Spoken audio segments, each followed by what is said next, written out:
Greetings, digital photography students. I'm here today to talk to you and to demonstrate interior architectural photography. One thing that helps to make an interior architectural photograph interesting is a beautiful space.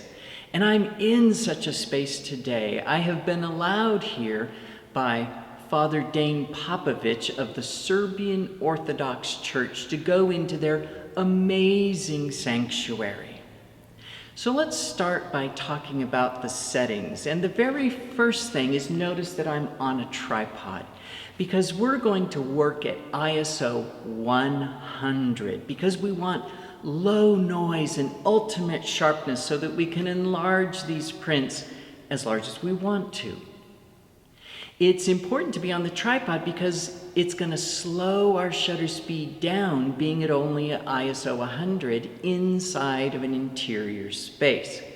Before I get into all of the other settings, what I'd like to do is get my white balance set because I need to do that off of the tripod. You see, the primary subject is off to my left. And I'm actually getting some influence of different light where I'm standing now. So I can't do my custom white balance here. I need to move out into the primary subject area. And this is one of the classic times we need to do custom white balance because the auto white balance is often fooled by incandescent or artificial lighting.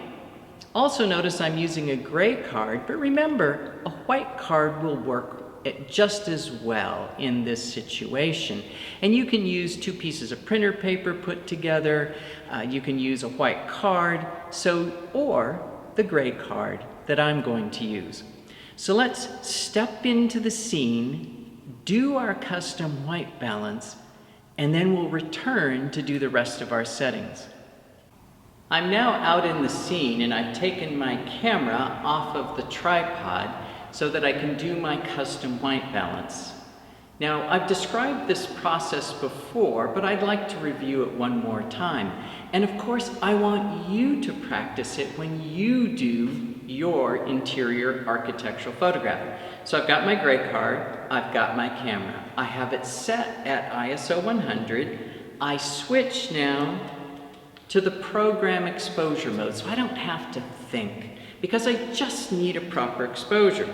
I'm putting it on manual focus so it doesn't and search, and then I take a photograph of the gray card in the lighting that I'm shooting. So that's why I've moved out into our primary space. I'm going to fill the card. It doesn't have to be, by the way, 100% filling the frame, but it needs to be like 2/3. But I'm going to pretty much fill it. And then I'm going to go ahead and hold it and expose. Now what's interesting is it's a 13-second exposure. No problem. I'm just going to hold it.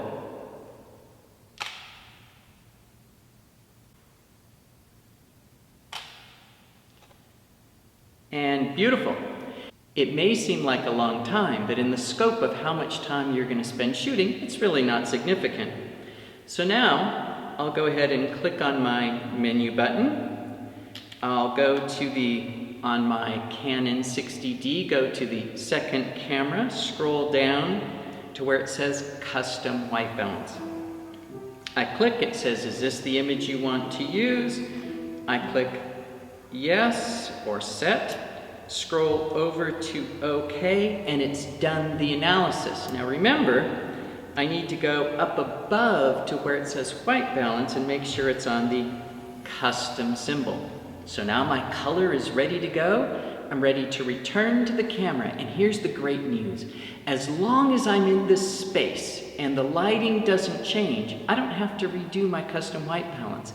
It's one time for this interior no matter what my angle is. So here we go. All right, now it's time to get everything set. I already mentioned the need for the tripod. We've already talked about going to ISO 100, keep that noise level low.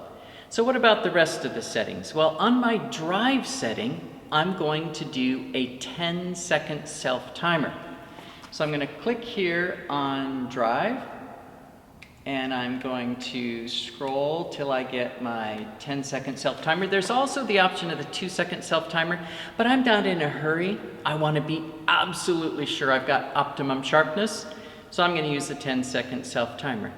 What about f-stop? Well, I've got some pews that are relatively close to me, and then I've got the depth to the back of the church. However, I'm using a wide-angle lens, which doesn't require as much depth of field. So I'm going to play it safe. I'm going to do 2 different choices and then select the best one later. One of them I'm going to do at f16. I know it's going to be sharp enough. However, a little known fact is that the smaller the aperture, the lower the sharpness level overall. Now you get deeper depth of field, which is a form of sharpness, but actually resolution in lines per millimeter goes down when you get to f16, f22.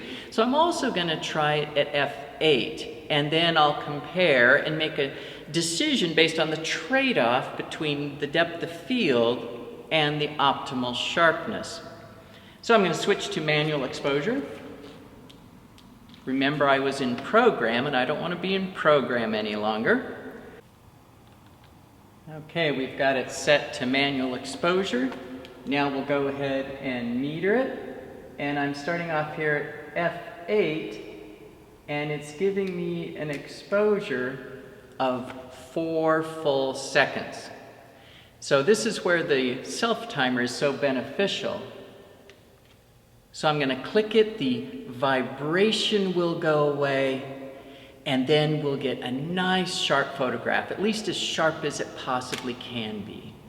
There goes our 4 full seconds. And now let's take a look.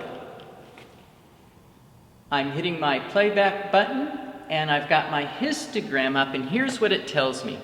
The meter gave me a perfect exposure on the mid to low end, but it's blowing out the highlights. This is really common on interior shots, especially where you have the actual lights in the scene, and plus we have very reflective surfaces.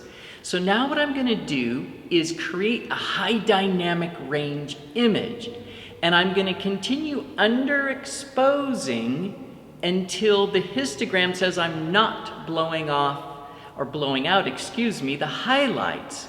And I'll do this in exactly 1-stop increments. So I'm at 4 seconds, and I'm going to take it in half to 2 seconds. Critical thing, do not change your aperture.